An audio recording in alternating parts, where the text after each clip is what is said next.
Welcome to day 8 of buying my reseller warehouse. Another update for you.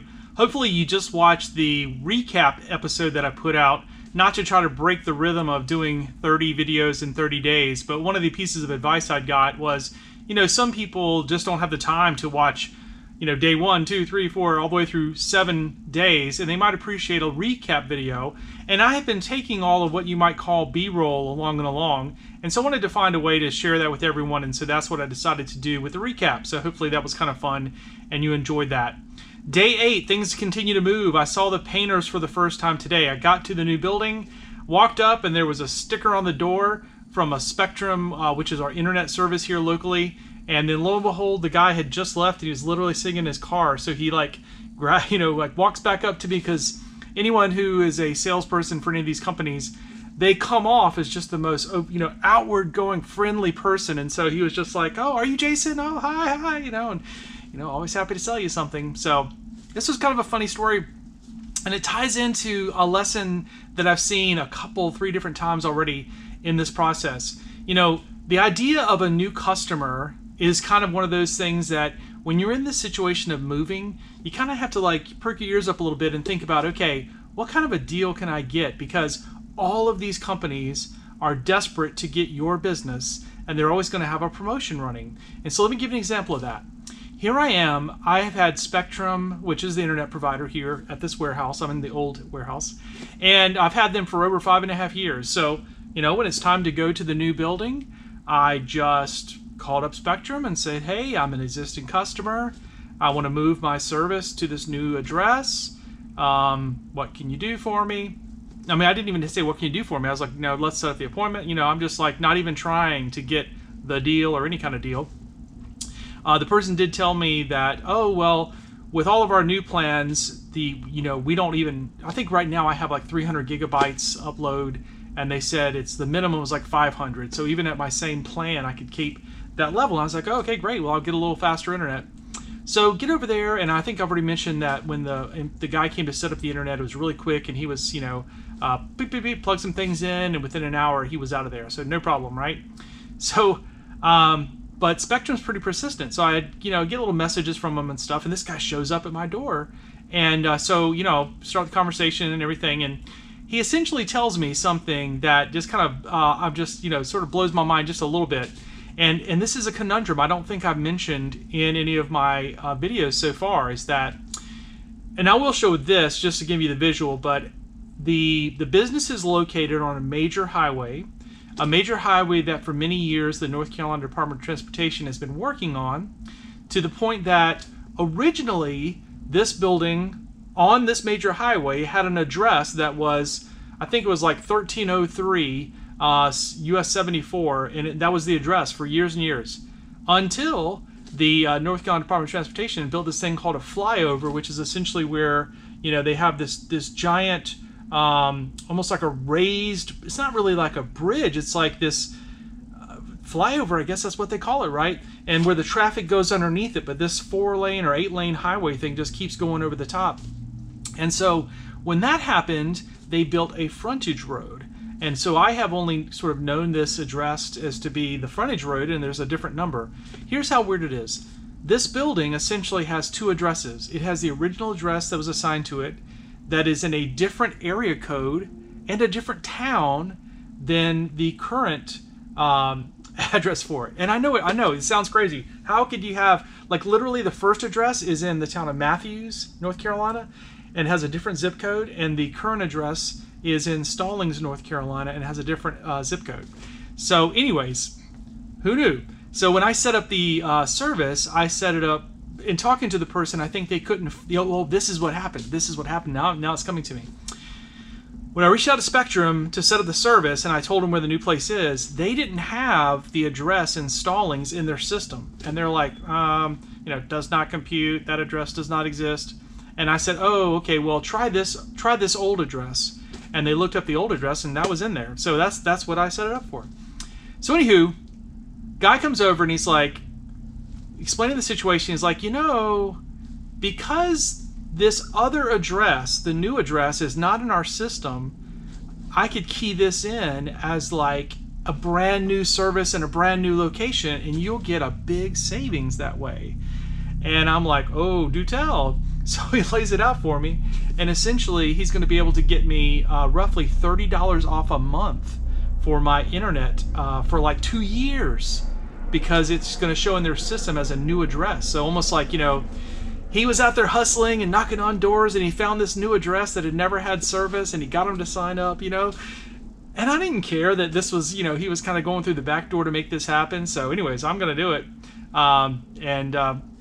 Similar thing happened to the security guy too. They're going to run a promotion. They know there's all these other security systems you could get. And so in order to get you, they have promotions. And so I think I got several things kind of thrown in. Although I did have to pay an installation fee for that. So I didn't say that was like a great deal. Whereas the internet seemed like a much better deal. So that was kind of a cool thing. But again, I lead with that the painters came today. So I've mentioned many times in this journey that I've been using people that I know, kind of references, and also just the idea of people who I would want to support their small business. Any of us who are resellers, you kind of understand that philosophy. And so this guy, Jake, who has a painting service, he's a longtime scouter. I've known him for probably 2 decades now, ever since he was a little kid in scouts, and he's much older now. He worked with me on camp staff, and so he had recruited another guy to help him, another guy who was from our camp staff that I know really well. And so they showed up this morning to get started on the painting. So we went through the new building, kind of walked through all the rooms, and we're looking at what we would do. And like I mentioned before, this building previously was a church, and so literally it was in really good shape all around. And the only thing that's an issue is in a lot of places, like I would do in my own house, there was like screws in the wall where they had things hung up, of course, and so we need to go back and sort of putty those and decide what to do. And then they had a color scheme on some of the walls that was purple in a lot of places where they had a sort of accent, an accent wall. They had purple that was just sort of the theme color, if you will, of their church. And so I wanted to change that to be a little more appealing for me. And so Jake, I walked around, and he sent me some pictures later while he was at the paint store looking at colors, and we agreed to a color we would use for kind of that accent wall. So they're literally over there now working, and when I leave here, I will go by there and visit with them and kind of see what their progress is and kind of catch up with them. I also wanted to mention this book. So I mentioned this the other day. I'm talking about Mike Michalowicz and Profit First. Maybe I should hold the book up a little bit longer, let you guys see it. So I would really say that this is the book that allowed me to buy this warehouse or this building that I'm moving into. And the reason for that is because one of the principles that Mike Michalowicz talks about in here is taking your profit out of your business. And actually he has 2 different things that he advocates for. One is this idea of an owner's compensation, which is essentially you paying yourself. You are probably the hardest worker in your business. So you should pay yourself a good salary for working for your business. And then the other piece of that is a profit, which would be, as the owner of the business, there's kind of a quarterly dividend, if you will, that would get paid out as the at the business. And so I really wish I could remember exactly the first time I heard of this book. I know it's been probably at least 4 years, because in 2022, I went back and checked my bank records. It was February of 2022. I decided that I was going to take the profit from my business, thanks to Mike Michalowicz teaching me this, take the profit from my business and put it into some mutual funds with the goal in mind that would be my building fund. February of 2022. I put an initial seed money in there, and then I set it up on autopilot, not so that I wouldn't be tempted to mess with it, but just because you don't really want to have to do these things every month and remember, I got to press this button. I don't know, sales are kind of slow this month. I set it up on autopilot so that every month money got put into that account, money got invested, and of course, the little seed grew, and the little seed grew, and the little seed grew. Thankfully, the decision to invest in a mutual fund was very beneficial, because I think the S&P, just to give a generic example, the S&P since February of 2022 now to January 2026, I think it's gone up by over 50% altogether. And so, my money was able to compound and grow through the stock market. So not saying that's for everyone, not trying to give any financial advice. Whatever disclaimer you're supposed to use, I'll do that. But again, this is just my journey. So my journey was I took my money out of my business, the profit that I earned, invested it in the stock market as my seed money for the down payment on my building. And that's basically how that worked. So, and this is one of the reasons why I really sort of am part of this tribe. And I know that some people might not like me saying that, but I, just from my scouting background, we have this little Native American thing in our culture history, and so I like this, sort of calling it tribes, if you will, of the reseller family. And so Consignment Chats is the one that I like, and the main one reason for that is that every quarter they tend to do a business boosting book club, or I just call it book club. That's Libby's name for it, business boosting, to get you guys in there. But we do a book club, and I am just honestly just sort of a very intellectually curious person.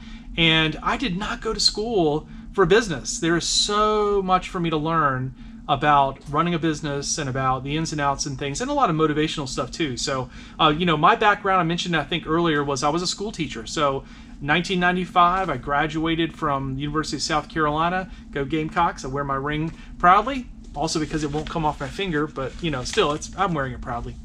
And anyways, got my degree in history and a minor in South Carolina studies, and so I decided pretty quickly that I needed to get my teaching certificate, and the best way to do that was to go back to school and get what they call a Master of Arts in Teaching. So I did that for 2 years, got my Master of Arts in Teaching, and in '97 I began teaching South Carolina history in a very, very small rural school in South Carolina. A school that used to be a high school and now was a middle school. I think by now they've closed it. It was very rural, but it was in my hometown. I stayed with my parents that first year out of college to save up money because I'd already proposed to my college sweetheart. So saving up money, paying off the credit cards from college as one would have. Then we got married, moved off to North Carolina. I worked just across the border in Dillon, South Carolina for many years. If you ever remember south of the border, that's your little landmark for Dillon, South Carolina. And then later I worked in Marlborough County, which is another very rural county, just on the other side of there. And so I had this sort of joke that I tell. It's maybe not a joke, it's a sad story, but I only ever worked in the lowest income, most rural, most highly, what's the word I'm looking for? Just distressed schools in South Carolina. And one time when I was working in Marlborough County, we went to like a workshop where it was sort of like Palmetto priority schools, and they were like having these meetings for how could the state try to help these schools. And there was about 50 schools represented in that meeting, and all 4 schools that I'd ever worked at were part of the 52, for better or for worse. And so I always just, I don't know, that was just the area I was working in, and I just sort of felt a calling, I guess, to try to serve those communities. And so eventually, though, as the story would go, I really thought what I was going to do was I was going to become a school principal. If you're in education, and by that point I'd gotten out of the classroom and I was doing like teacher coaching and stuff. Promise this is going to come back to profit first in a second. So I had an opportunity to pursue a master's degree in ed leadership to become a school principal. So I did that around 2006, 2008. Graduated from Winthrop University with the master's in educational leadership, and really had an opportunity to become an assistant principal, or at least to apply to be one. I kind of got the call from the superintendent and said, hey, we have this opening at our high school. Would you be interested in doing this? And I had just had this inflection moment. It was like these 2 forks in the road. And one was like, go be an assistant principal at like a 1,000+ student high school in a rough and tumble rural county that was 50 minutes from my house. I was commuting 50 minutes. Or this eBay thing that was going really, really well, and our son was just born. I could go stay home and be stay-at-home dad and really try this eBay thing. And so that's the way I went. But I say all that because I have always been, I've got like 2 master's degrees, and I've got this, of course, bachelor's in history.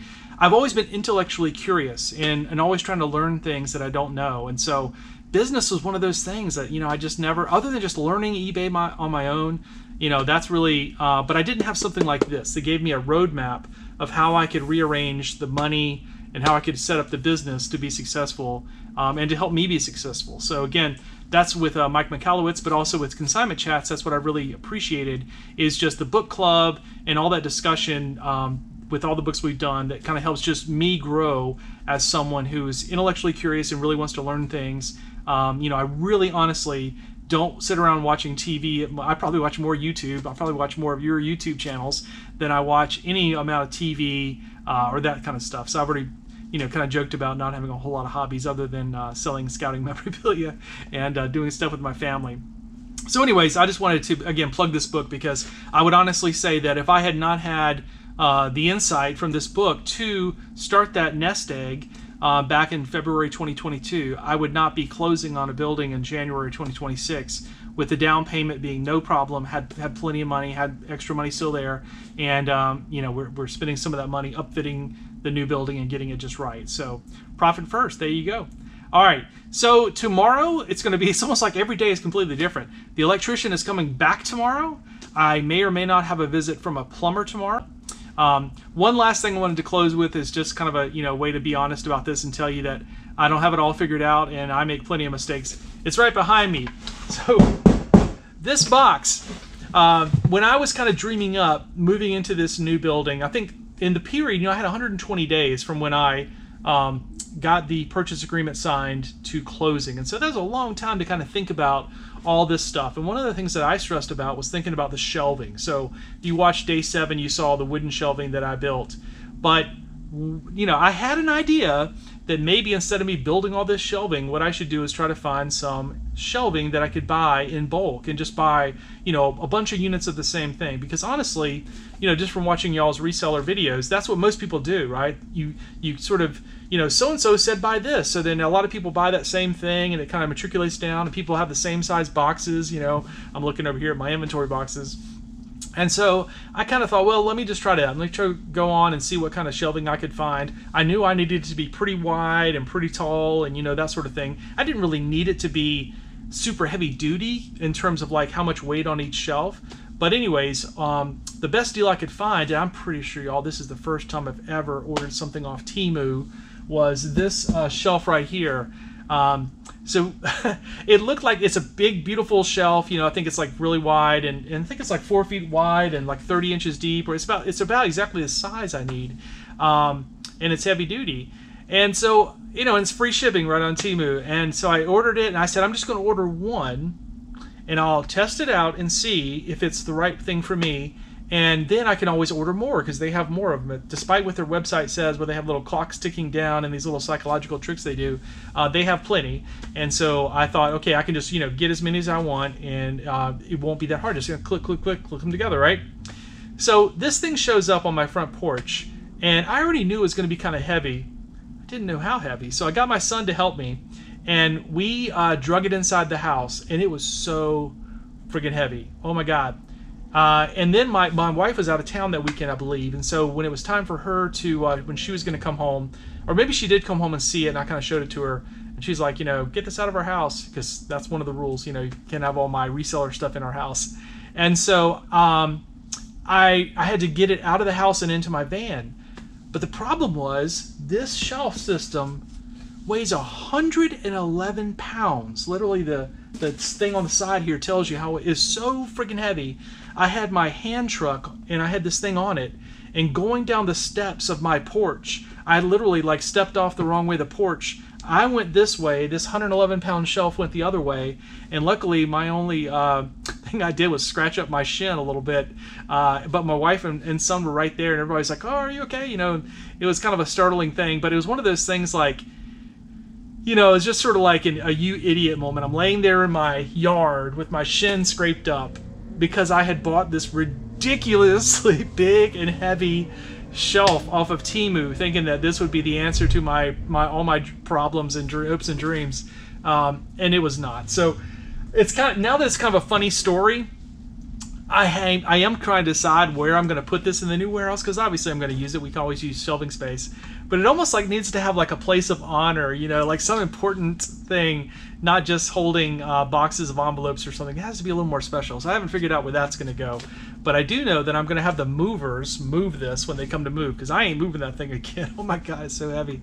So anyways, again, just showing that to be real and show you that this is not, I'm not an evil mastermind over here with all the right ideas. I'm still just trying things out and making mistakes, and that's why I said I'd take you guys along on the journey of me buying this reseller warehouse. So join us tomorrow. Tomorrow will be day 9 as we get into the second week of this journey. Again, Jason Spangler. I go by SanteeSwapper on eBay. Thanks for watching the series. Check out the playlist.